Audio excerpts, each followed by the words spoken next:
Good afternoon, everybody. I just want to send the blessing over the house of David again. Soon this house will be restored through the grace of the Most High. And the blessing that was given to the house of David, which is actually the house of Joseph, which is a very, very beautiful, beautiful blessing. We will find that blessing in the book of Genesis. Genesis 49. Beautiful blessing that was put upon Joseph, the house of Joseph, which is also the house of David. Joseph is an offshoot of a fruit-bearing tree, and an offshoot of a fruit-bearing tree by a fountain. His branches run over a wall, and the archers have bitterly grieved him, shot at him, and hated him. But his bow remained in strength, and the arms of his hands were made strong by the hands of the mighty one of David. From there is the shepherd, the stone of Israel. From the El of your fathers who helps you, and by the Most High who blesses you with blessings of the heavens above, blessings of the deep that lies beneath, blessings of the breast of the womb. The blessings of your father have excelled the blessings of my ancestors, up to the limit of the everlasting hills.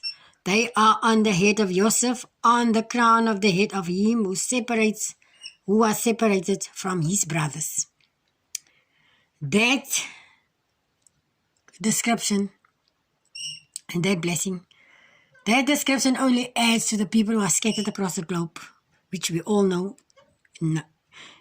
all along who that people is. And we all know who is hated by this world. And we all know who is the oppressed people. We all know who is a people who is disadvantaged on every level.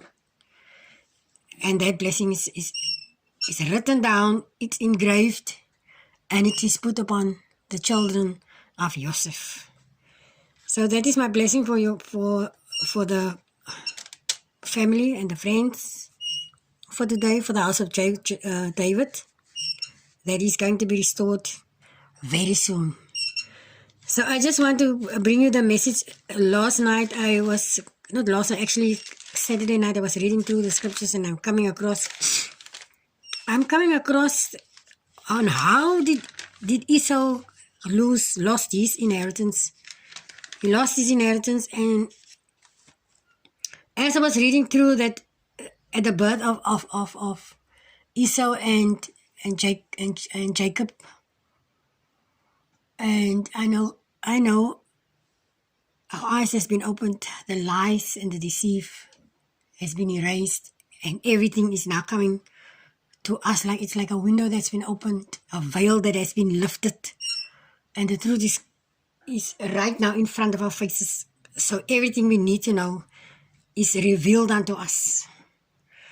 As I was reading how Jacob did grab the heel of Esau in the womb of his mother, everything that is written in this book is written in dark speech. If I say dark speech, it's a riddle. It's something that you need to unravel. And I went and I thought I saw something about this in the book of Genesis 2, actually Genesis 3, about the craftiness of the serpent. The craftiness of the serpent and how he did beguile the woman and how he made them eat of the fruit. How did he do it? So if you go to the chapter 3, verse 15, and I put, when the curse was put upon him, and I put enmity between you and the woman, and between your seed and her seed, which means, if he's talking about her seed and your seed, he's talking about your people and our people. And he shall crush your head, and you shall crush his heel. The he that is referring to is to the woman. He shall crush your head, and you shall crush his heel. In other words, she has the ability to destroy the lies and the deceit, and he is the deceiver.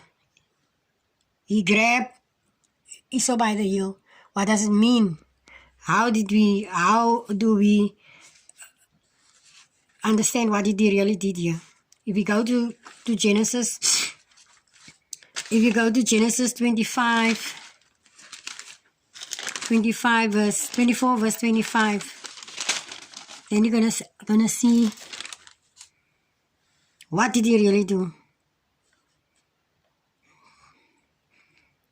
And Yitzhak was 40 years old when he took Rivka as wife, Rebecca as wife, and the daughter of Bethel the Aramean, of Padan Aram, the sister of Laban the Aramean. This is Abram's people. And Yitzhak prayed to the Most High for his wife because she was barren. This is a very, very deep story, but I'm going to read. And the Most High answered his prayer, and Rebecca, his wife, conceived. And within her, the children struggled together. And she said, if all is right, why am I this way? So she went to ask the Most High, and Most High said to her, 2 nations are in your womb, and 2 people shall be separated from your body, and 1 people shall be stronger than the other, and the older serve the younger. And when the days were full for her to give birth, and see, twins were in her womb, and the first come out red all over like a hairy garment, so they call his name Esau. And afterward his brother came out with his hand holding on Esau's heel, so his name was called Jacob. And Yitzchak was 60 years old when she bore them. And the boys grew up, and Esau became a man knowing how to hunt, a man of the field, while Jacob was a complete man dwelling in tents.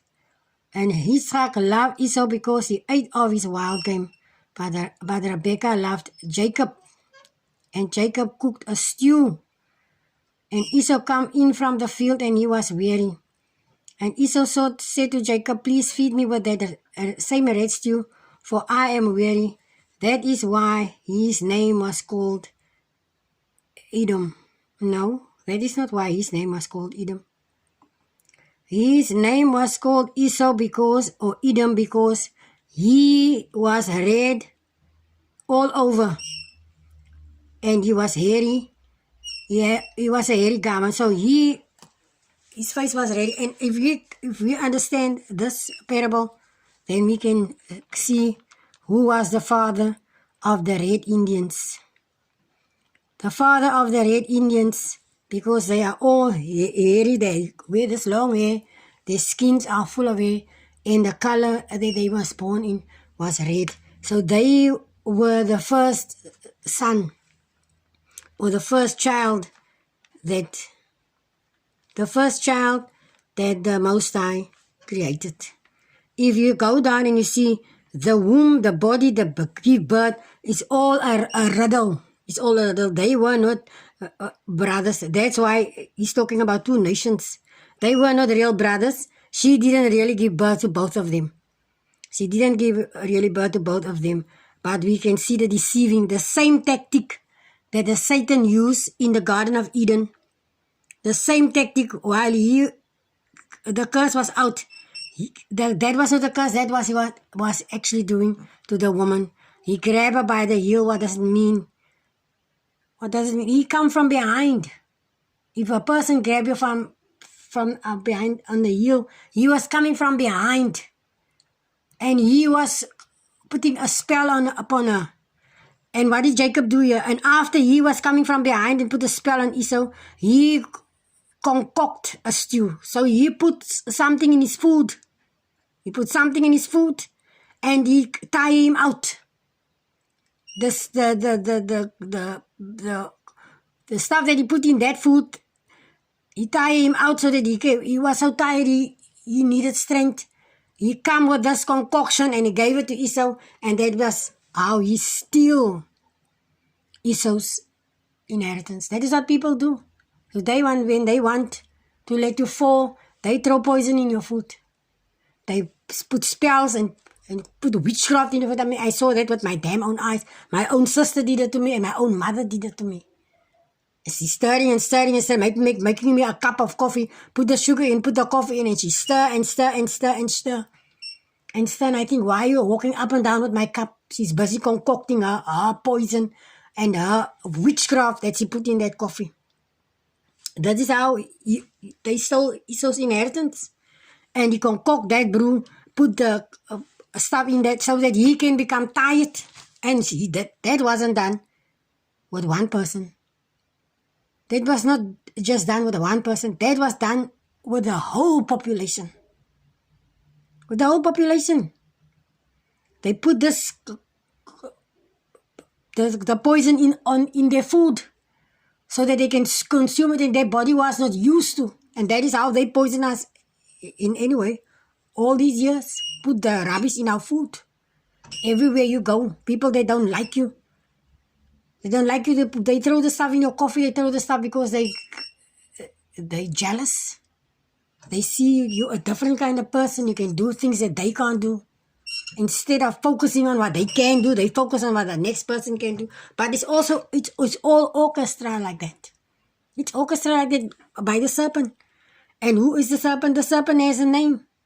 Here it is standing in the scripture. His name is Jacob. His name is Jacob. After he put the poison in the food, he took Esau's birthright. What is the birthright that he took? He took his soul. He took his soul. He didn't introduce anything to him. He came with a sly, and that is how the devil come to us. With a sly and with a very horrible, deceiving manner. You invite the people in your house. You invite the devil in your house. You are good to people. You are good to the devil. And he's slaves. The devil created slaves and God created children. And God gave birth to children. The devil can't give birth because he is a man and he don't have a womb. He was a man and he don't have a womb. And he come to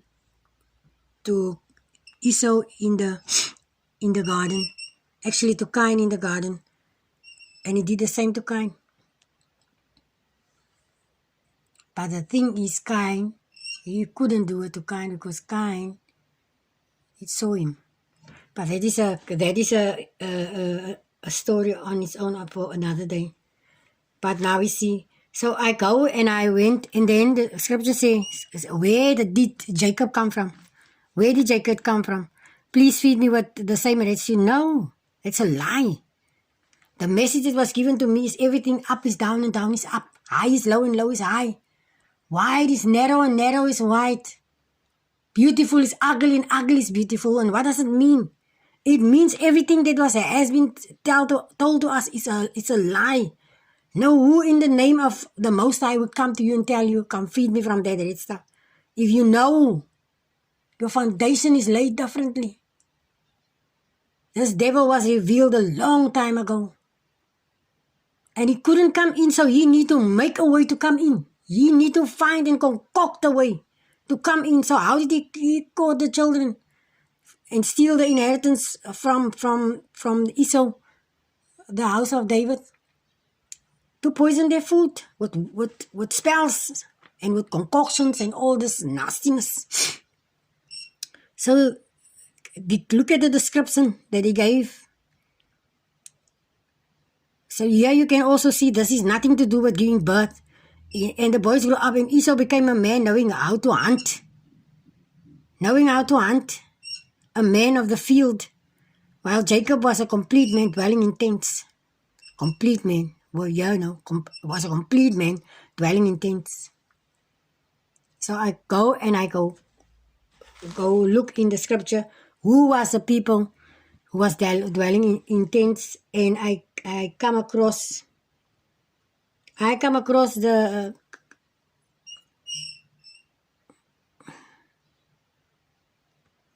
Jubal and Yabal. Jubal and Yabal. They were two twins. The people who all look exactly the same. Where does Jacob come from? All these people are looking exactly the same.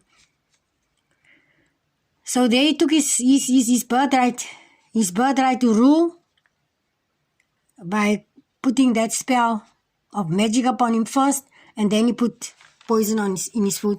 That is how they do it with us today also. Poison the water, poison the food, take the milk out of the cow, the food out of the earth, the water out of the earth. We must drink bottled water. Everything must come through in a bottle. So I went and I see when I was looking at in the scripture, I saw here the history of who is the people that used to live in tents. If you go to the history, if you're gonna go to the history of all the peoples, then you're gonna see there is Lamech. Lamech was the husband of Ada, the mother of Jabal and Jubal, who dwell in tents. Lamech was the one who did kill Cain. Lamech was the one who did kill Cain. And how did he kill him? He killed him with a bow and arrow. He killed him with a bow and arrow because his son Tubal Cain did make that bow and arrow according to the scripture. And they were the people who dwell in tents. And if you're gonna go, and I was looking up while I was looking to do research, I wanted to know who are the people who staying in who dwell in tents today. I come on the Bodian people. I saw a picture of them of 1904. They were first called the Vikings because they are the thieves who was upon the sea. It's just ironically, just a couple of years ago, the Somalians all of a sudden started to rip off people again on the sea. And nobody even can control, not even sea control could control them. That is how powerful they believe their muti or their witchcraft or their spells were. All of a sudden, they just start come back to the sea. Couple of years ago now, in this modern day and age, start ripping up the people, blackmail millions and millions of rand out of the people. And we know them as Somalians. We know these people as Somalians because why? They were first called the Vikings and then Bedouins, Bodouins, and today we know them as the Somalians. Because if you go back to the sea thieves, they were first the Vikings, and they have the ability to ship safe. They have the ability to change their identity, and they also have the ability to penetrate and read your minds. And the other thing, they are also identified as the people of Moloch. The people of Moloch, those people who send their children through the fire. What happened there? They kill the children first and then they send them to fire. They make them alive again. But those people, they don't have souls. They don't have souls. So that is what they're doing today. They don't have souls and they need souls. That's why they can't exist. And what happened to them? They turn to clouds. They turn to clouds. That is what the scripture is talking about, waterless clouds. They turn to clouds. They literally wind. They literally wind. And they are the ones, that is how they control the world. They are the ones, the scripture also call them the whisperers, whispering in the ears of the people to do this thing and to do that and to do that. If you're not aware, because you can't hardly hear a voice, you just hear something telepathically. That's why you have to distinguish between who is really talking to you. That is what Gideon did, because Gideon was aware of these things. When he received the message that he has to go help fight Israel from under the oppression, he went into the barn and he was asking for a sign that was really, really, really coming from the Most High. because he knew there are spirits out there that is able to penetrate the mind of people and instruct them to do things that they are not aware. Everybody's talking about spirit is talking to them. The spirit of God is talking to them. We must be very, very careful. These spirits speaks to everyone. I mean, even there was a time that these spirits controlling me like I was a puppet. Like I was a puppet. It was controlling me. I saw these visions and I wasn't aware how to approach my visions. I wasn't aware how to approach my visions. Instead of praying for the people not to fall into these things, I go warn the people. I did go warn the people. And I did pray for these people. But instead of not explaining to them what to do, I don't know. I try to. But the people only hear. Sometimes people only hear what they want to hear. Sometimes people only hear what they want to hear. And it's not that you can blame them. As I said, we are surrounded by these clouds, and these clouds are here now amongst us. This is the dream that I had a couple of months ago, maybe last year. The clouds are here amongst us. These clouds are here amongst us for a very, very long time. They even came to the form that they have bodies now. They came to the form that they have bodies. They have bodies. They can shape stuff into anything. They have bodies. They have so much power that they are ruling this world. They are ruling this world. They penetrate the bodies of people, and that is how did they get hold of bodies? By doing this. First, beguile the people, showing them a brighter future in this world of darkness. And the people are so desperate. I'm not going to say the people are stupid. Nobody is stupid. The people are so desperate for changes in their lives. They are falling for these things in what they don't realize. He's not going to tell them. These entities are not going to tell them that they are selling their souls. They are so desperate for another life, for a new life, for things to change, for things to be better, for things not to be so harsh on them. They are falling straight into these traps of these spirits. I'm going to give you a husband. I'm going to give you a house. I'm going to give you a wife. These spirits have no power to give you all these things. They steal. That's what they do. Steal. Tell that husband to leave his wife because his wife is not good. He must go after that wife. Go after that woman. That is what they do. Which is a lie. And that relationship doesn't even last. It doesn't last. Then they go and they steal your food. You just see this thing, they disappear, and that thing, they disappear. The potatoes, but I know I bought potatoes up. Your potatoes are gone. But you know you had still money. Your money's gone. Your money could even stole in front of you at the cash point. When you start to pay for yourself, all of a sudden, you know you were rip off. I know my change is not right. You will rip off. You feel it in your gut. You know the moment that you walk away from that, your money has been stolen. This is what they do. They make these empty promises, and these people is falling head sinking, God knows what, into their traps. Because they are desperate. Because they believe they can't see God. God is not coming. God is taking too long. God is not taking too long. You go on your knees and you ask. He said, ask and for you will be given. If you go to that person and ask and that person don't want to give, somebody else is going to bring it because you already sent the word out. You already sent the word out. I'm asking you for money. Somebody else is going to come and bring you that money. These spirits can't give you anything. They steal because they don't have anything. They steal from other people. And that is how they exist. From stealing and lying and deceiving the people, and the people is too blind to see. Too blind to see and too blind to understand. They work through the children, even the spirits. You have to watch your children with a close eye because they operate through the children also. That is actually their target. The children.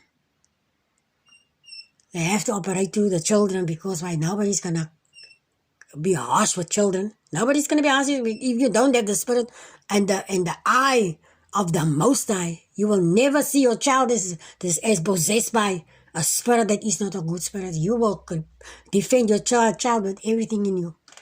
But if you are a good mother, and the Spirit of the Most High is upon you, and you have the good eye that can see, not from your perspective, but from a godly perspective. You look to that child, you will hit the damn devil out of him. He will be so afraid to behave in that manner that the devil will also run, because the devil will realize, no, I don't have a house here anymore.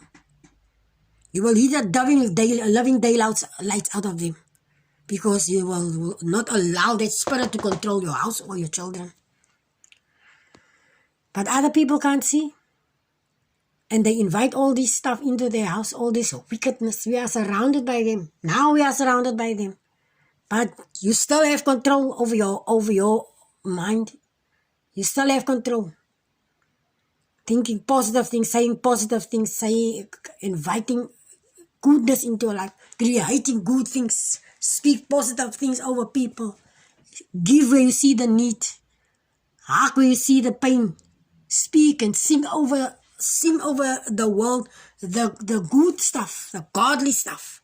Speak it over the world. Something very amazingly happened to me this morning. I just saw, it just come back to me a couple of years ago. I think in 2007, all of a sudden, all the children started to dance. And I was wondering, I wonder what is happening, because it was like fire spreading across the globe. The whole world was starting to dance. And this morning it come back to me. And as I was wondering, I wonder what happened. And all of a sudden I was taking, just as I was standing here, I was taking back in that moment.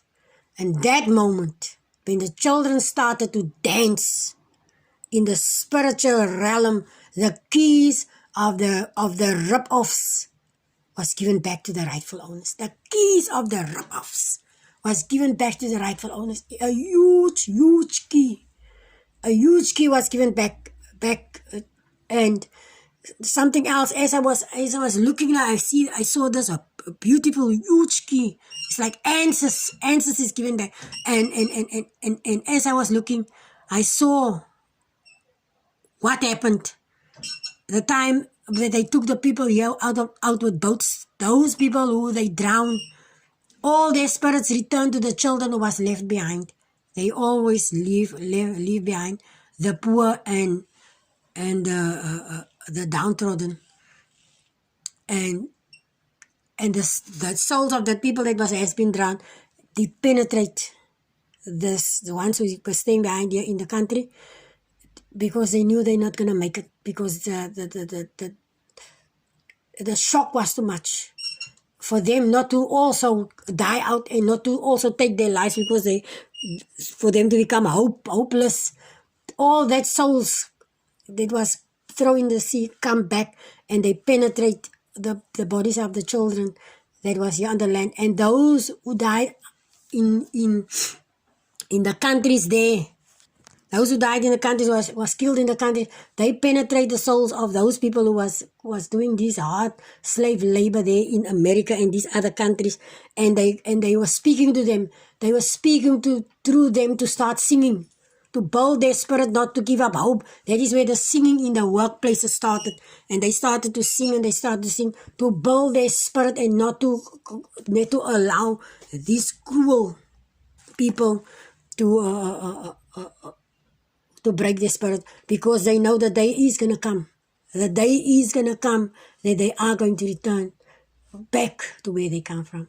We did nothing wrong. We did nothing wrong. And we did keep these people away from us for a very, very, very long time. And I can't call them people, whatever they are. These spirits, we keep them out of our camp for a very, very long time. They spied on us and they poisoned us. They spied on us and they poisoned us. And they steal from us. We did nothing, absolutely nothing wrong. We were not deserted by anybody. We were never deserted, because why? We are, the Most High's eye is still upon us. The Most High is still speaking to us. The Most High is still inside us. His soul still possesses up till this day. Nothing that they say we did. We were rejected. We were betrayed. We betrayed our God for them, my God. as if they are better than us. They the most wicked amongst the wicked. That's all lies that is being concocted. That is how they concoct. And that is how they keep us. They take every entity on this planet, they take it over. But, as we know now, they done. They finish. And they knew it. For a long time I was following, also I was following this one guy was watching the sea, seeing how many Japanese it come now through the waters, and he was actually focusing on the whites here, telling also all the lies about black people is killing the farmers. It's all a bunch of lies. All a bunch of lies. This is the only thing that these people can do very, very good, is lying and stealing. And then there was this truck. Trucks and buckets full of seeds and plants and petrol and foods, and they said there was around about 16 buckets. This is about the 16. There's hundreds that they hide into the bushes. Hundreds that they hide into the bush because they know something is coming. They were planning the plans that they had in store for us. I can laugh, yes. The plans that they had in store for us. So they are running so long. They were running already from 2007. When these children started to dance, they realized that was a sign. Because they said with all our secrets, that was a sign that the keys is handed over. The keys is handed over to the rightful owners in a spiritual realm. In a spiritual realm. And now, they know. It doesn't matter what they are doing. Every plan, every conspiracy that they plan for themselves. Every hole that they dig for themselves. Every lie and every thing that they concoct for themselves. For themselves, yes. And we don't have to lift a finger. We don't have to lift a finger. The promise has been made. And that promise has been kept. And that promise is standing up till today. They couldn't see a better and a brighter future for them. Because they don't have godliness in them. They don't have godliness in them. We could see a better and a brighter future. And that is where our singing started. All the messages, the messages is in the songs of the singers. All the messages. So, I just want to encourage you guys that we don't wonder anymore who is who in the zoo here. We don't wonder anymore. We know now what really happened. Shalom, everyone.